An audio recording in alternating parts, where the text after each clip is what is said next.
Is the ketogenic diet overrated? Here are 7 crucial considerations you should make before jumping into a ketogenic diet. And number 6 is particularly important. The reason that we're talking about the ketogenic diet today is on Instagram alone, we have over 5,000 conversations every single month with people who are interested in improving their health, improving their body composition, who are interested in looking great naked without living in the gym. And what comes up a lot? Ketogenic diets. People saying, hey, I've been trying a ketogenic diet, very low carbohydrate diets for a long period of time. I lose 20 to 30 pounds and then I gain it back. Heck, I had a conversation with somebody today who had keto in their profile. Like they love keto so much that that's important enough for them to put it in their Instagram profile. Yet they're reaching out because they want to lose body fat, right? Like there's kind of an incongruence there that doesn't make a whole lot of sense. That said, I want to dig into the nitty gritty a bit on the ketogenic diet, highlight what it can be good for, what the limitations are, so you can make an informed decision when it comes to low carbohydrate ketogenic diets. And notice that I said low carbohydrate and ketogenic diets. What a lot of people don't understand is low carb is not inherently keto. Ketogenic diet is going to be roughly 80 to 90% fat, meaning it's also low protein. And if we know anything about body composition, it's that having lean protein, the research on here is pretty clear, about 0.82 grams per pound of body weight, or if you want to round up and keep it simple, 1 gram of protein per pound of body weight is going to be ideal for building lean muscle and losing body fat.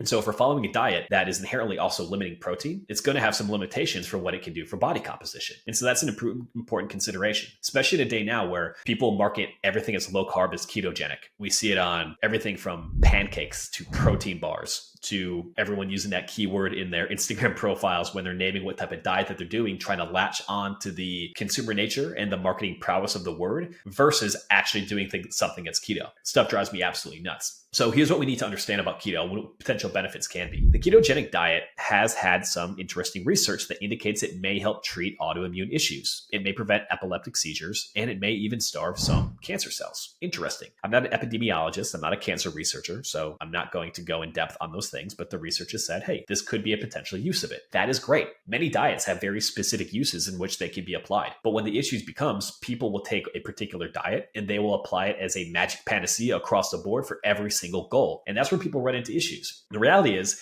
every diet style is a tool, and a qualified coach should look at it from the perspective of these are different tools and I'm a mechanic. I know what tool to use at what time in a different situation and when to pull off of it. And what a lot of people do is they think, hey, this diet, this is really popular. Everyone's talking about it. I'm just going to use it for a long period of time without understanding the potential downsides of it. In the case of the ketogenic diet, can it help you lose body fat? Yeah, it can. You know how? It creates a calorie deficit. It helps you eat less consistently, just like any other different diet style that is out there. And so it comes down to, can you do it consistently? Can you maintain it? And if you can't maintain a particular style of eating, you're probably not going to be able to sustain the weight loss that you're getting from it. And that's an important consideration to have with keto. And when it comes to building muscle, let's be honest, ketogenic diet, if a diet is specifically designed to help you eat less, it's not going to support optimal muscle growth. If it's low protein, it's not going to support optimal muscle growth. If it's low carbohydrate, it's not going to support optimal muscle growth. So ketogenic diet sucks for building muscle. Can it work for fat loss? It can, but it also has some potential downsides. Let's talk about the muscle building component just a little bit more. So when it comes to keto and muscle growth, can you build some muscle on keto? Is it possible to build any muscle at all? It is. It's going to require you to have net positive protein synthesis, so you might actually not be keto, and a calorie surplus. And so the way I like to think about this is I can get up out of my office and I can start walking west, and I'll eventually get to California. But it would be a whole lot faster if I booked a flight and just flew my ass there. When we're following a diet that inherently makes it harder to get enough calories, that inherently is low carbohydrate, that is inherently low protein if it's a true ketogenic diet, well, that's the equivalent of me walking from Charleston, South Carolina, all the way across the US to California, when I could just have some carbohydrates. I could just have a little bit more protein and I could fly and get there in a fraction of the time.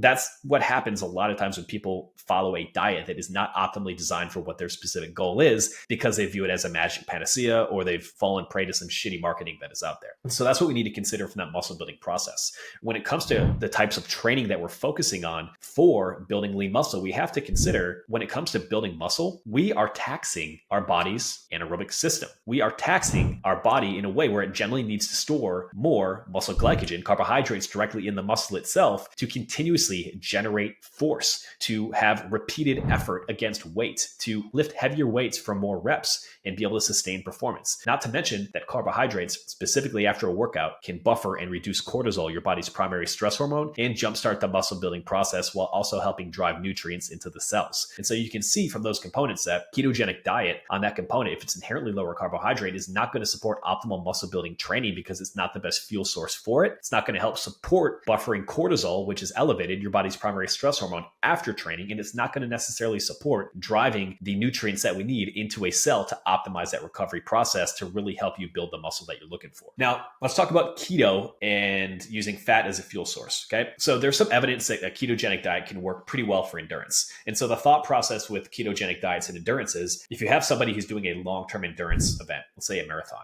eventually you're going to blow through these stored carbohydrates that your body has. We have a limited ability to store carbohydrates directly within our tissues. Now, as you can see, anytime you go to a grocery store, we have a pretty much limitless ability to store body fat. What we have to think about is if somebody is an athlete and they are blowing directly through all their glucose stores and their body is not effective at metabolizing stored body fat for fuel, they can tend to crash a bit when it comes to that endurance event. And so what we want to think about is, well, if we have a training style that's going to be more like lower intensity, long endurance, then a ketogenic diet might be a little bit of a better fit in terms of the energetic demands of the exercise. However, we also know that glucose, carbohydrates, are the optimal fuel for high velocity muscular contractions. What does that mean? Well, anaerobic sports like lifting weights, like sprinting, are those that require high velocity muscular contractions. And so coming back around to that, that means our ability to train in the ways that are going to be optimal for building lean muscle, for improving performance in anything but a long-term endurance event are going to be impaired by a ketogenic diet. One of the most important things that a lot of people don't understand is when you control for calories, like that's going to be the biggest thing when it comes to changing your body composition, losing fat and building muscle. But what we want to make sure that we're doing is we want to match our style of exercise to the fuel source, the foods that we are eating. Otherwise, we're putting a different fuel source for what our body is optimally going to be able to use from the type of training that we are going to follow. This is where a lot of people run into issues. They follow a low carbohydrate diet and they wonder why they're not building muscle, why they're stressed out, why they have no energy, why they have no libido, and why stress is sky high. Well, because the carbohydrates are going to be both the optimal fuel source, they act as a buffer for stress and cortisol, and they're going to support what you're actually doing in the gym. Yeah, your calories might be controlled, but your overall results are going to be limited. Your performance is going to plummet if you don't align the right types of foods, the right macronutrients with what you're trying to do. Now, interesting, I found a study, 2019 study in the Journal of Sports Medicine and Physical Fitness. It took 16 men and women and matched their diets for total calorie intake, with carbohydrate intake being the difference. So in other words, they had the same amount of protein, same amount of calories. The only thing that changed was a difference between carbohydrates and fat. Now, what happened? The mean power, the strength, the peak power, and recovery measurements for all people were significantly worse when people followed a low carbohydrate diet.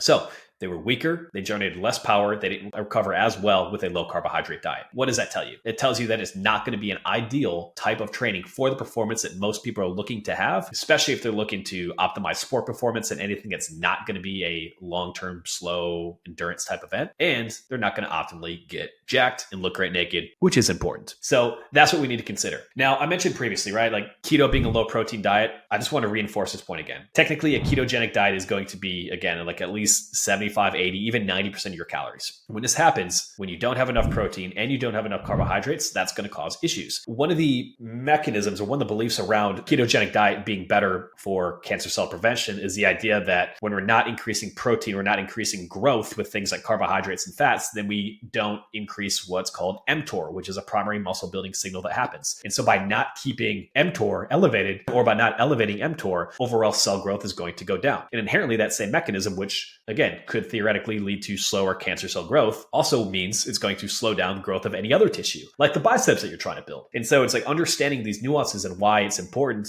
to see while a particular diet might be good for one goal, it's not always going to be good for every single goal across the board. We have to think about, does this diet really align with the things that we are going to try to do? Now, another popular thing with a ketogenic diet is the idea that ketogenic diet is going to support optimal testosterone because getting enough fat and cholesterol works as the precursor for supporting testosterone production. And it's true. If we don't have enough fat, if we don't have enough cholesterol, we lose the original building blocks to create hormones. And this is actually a limitation of a lot of very low fat diets. And that's not something I'm recommending. I'm not saying have your calories be 10% from fat either. What we need to consider here is a lot of times people may have improvements in, say, hormone levels and testosterone levels if they're following a ketogenic diet because they're getting rid of a lot of highly processed crap that they were eating before. They clean up their diet as a whole. They're eating healthier as a whole, which is great. If like keto is a mechanism to help you make some improvements there, awesome, run with it. But also understand the limitations. If you're cleaning up your diet and you're losing body fat because you're focusing on keto, it's more likely that that's happening as a result of cleaning up your diet than it is from some magic panacea from keto specifically. The idea that, yeah, having fat and cholesterol, is it crucial for hormone production? It is, but too much isn't always a great thing. And carbohydrates also play a crucial role. As I mentioned previously, carbohydrates are going to help restore glycogen, so carbohydrates in your muscles after a workout. That's important to have. They also work as a brake for cortisol, your body's primary stress hormone. If we can have carbohydrates, they can actually help reduce stress, reduce cortisol, which aids testosterone production. It's crucial. Now, if we want to get into the nitty-gritty of the endocrinology of it all, here's something to understand. Glucose also improves GnRH levels, which trigger the release of follicle stimulating hormone, and that's referenced as FSH, and LH, luteinizing hormone. These hormones are precursors to testosterone. When we have carbohydrates, we are actually providing some additional building blocks that might be neglected if we're following a ketogenic diet that also serve as precursors for testosterone. So a lot of people look at the ketogenic diet and think, well, if I have more fat, I'm going to have more building blocks for optimal testosterone production. That's true to an extent, but don't discount the fact that carbohydrates can also play a role in supporting healthy testosterone production. The point of that being is we don't want to have fats or carbs being too low. We need both to really optimize our hormone levels across the board. Now, here's something there is some research behind it, but I've seen a lot more of it anecdotally with the people that I've worked. And anybody who looks at science knows that science is generally 10 to 15 years behind what we actually see with people in the gym. It just takes a while to prove it. Research has shown that lower carbohydrate diets can increase cortisol more than fat loss diets with a higher carbohydrate intake. And this happens for a couple of reasons. One, probably said it 7 times already, but carbohydrates act as a natural buffer for cortisol, your body's primary stress hormone. It's one reason that people tend to reach for sweet foods a little bit when they are stressed out. They are looking to find a solution to reduce stress and cortisol in their life. This is important to understand. When cortisol, and most of us are chronically low-grade stressed versus the way that it used to be way back in the day with saber-toothed tigers, we get stressed, running from a tiger, and then we'd be chill singing Kumbaya by the fire. Now we have all these different stressors. We have our smartphones, we have our personal lives, we have all these different things that create long-term chronic low-grade stress. And when we deal with this, cortisol stays elevated. When cortisol, your body's primary stress hormone, stays elevated, it can create more inflammation, cravings, decreased sleep quality, and negatively impact your insulin sensitivity, so how well you handle carbohydrates. It can negatively impact thyroid and testosterone. And so if we take out a macronutrient, carbohydrates, to try to lose body fat, but we're also increasing or basically removing something that puts the brakes on stress, which is already an issue for us, what happens? Cortisol, our body's primary stress hormone, tends to get higher. In addition, when we're low carbohydrate, especially on low calorie, and if you're having a lot of caffeine, which many people on these diets do because they don't get great sleep, we're also living on adrenaline. We're naturally feeling more wired and focused. That's one of the benefits of a ketogenic diet. You feel very dialed in mentally. Well, that's because we are running on adrenaline. We are running on having that cortisol spike be our primary driver of energy. Can that be a beneficial thing for mental clarity, for focus? It can, but you have to understand the mechanism behind it. It's because you're operating purely on stress and cortisol. The biggest thing to understand here is carbohydrates put a brake directly on that cortisol component, and they make it easier for you to be able to really combat the daily stress that you're going to be having. Taking a step further, if we look at hormones, thyroid specifically, a lot of people think they have messed up thyroid. Some people do, most just overeat, but let's get back on track here. When we have a low carbohydrate diet, evidence is clear that carbohydrates help drive improved conversion of T3 inactive thyroid to active thyroid T4, meaning staying low calorie, low carbohydrate for a prolonged period of time can remove a macronutrient that has been shown to support optimal thyroid function. So it's completely possible that following a long-term ketogenic diet, low carbohydrate diet is going to both lead to more stress, which has negative impacts on overall hormone levels related to metabolic function and quality of life, and having chronically low carbohydrate diets does not provide the adequate materials needed to help turn T3 into T4, our active thyroid, and can therefore potentially slow down your metabolic function long term. And so if we circle back to all of this together on a complete rant about the ketogenic diet, most people do the ketogenic diet because it works quickly. They buy in, they think this is the best thing since sliced bread, which they end up really wanting to crave because bread is fucking delicious. Bread aside, the problem becomes every time they do the ketogenic diet, they end up falling off because it's not practical and sustainable long term. And then they come back to the ketogenic diet and it becomes less and less effective. But they still keep coming back to it because it worked so well the first time, and we're naturally biased to something that worked for us very well the first time we did it. What happens is people stick with this a little bit longer. They might lose lean tissue, slowing down their metabolic rate. They have more stress. Metabolic rate continues to go down from that point. They're not providing enough adequate fuel